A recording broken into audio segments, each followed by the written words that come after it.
When I was a child, I would have a few dreams over and over before I would stop having them. I won't go into detail, but I won't sugarcoat it either. My childhood wasn't a very good one.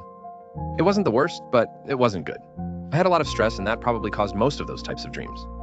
When I say dreams, I mean nightmares. I never really had good dreams as a kid, but I used to have one particular dream that always came before I would get sick or hurt. Here it is, warning to anyone who is susceptible to blood triggers. Otherwise, I don't think this is NSFW, but just in case. There I am, roughly 5 feet tall, and standing in a hall that was nearly 3 or 4 times my height. I look forward and I see my brother and my mom from behind. The walls are dirty, the halls are skinny, and the tile is a checked print that was black and white. There were 3 ways to walk: to my left, to my right, and forward. I was never able to go backwards or turn around in this dream. The hall to my left was dark, and only had one visible door, and the hall to my right was dark as well, but with many doors. Too many doors. In front of me there were no doors, but the end of the hallway turned into the light. I could never see past the corner. After observing the area, I would try to talk to them, but they couldn't hear me or weren't listening. Without looking back, they start walking forward.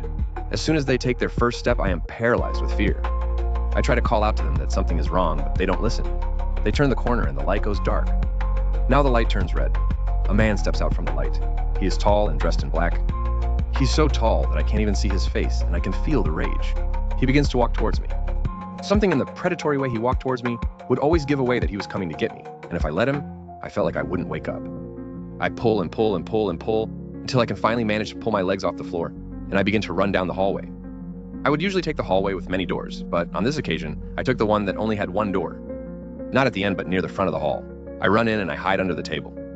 This is usually where a girl with black hair, white skin, a battered dress, and black eyes would walk in and save me.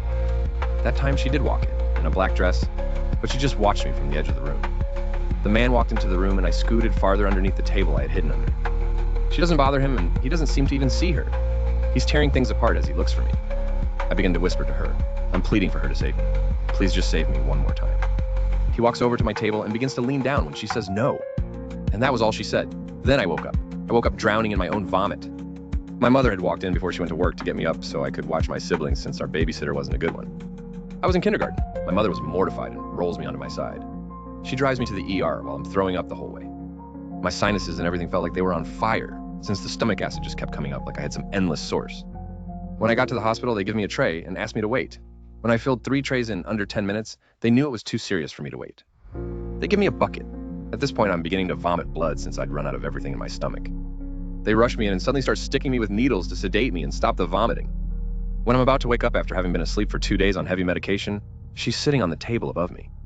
He's gone. She just says, no, again. I wake up in a hospital bed to my mother who is napping in the chair beside me. That was the last time I ever had that dream.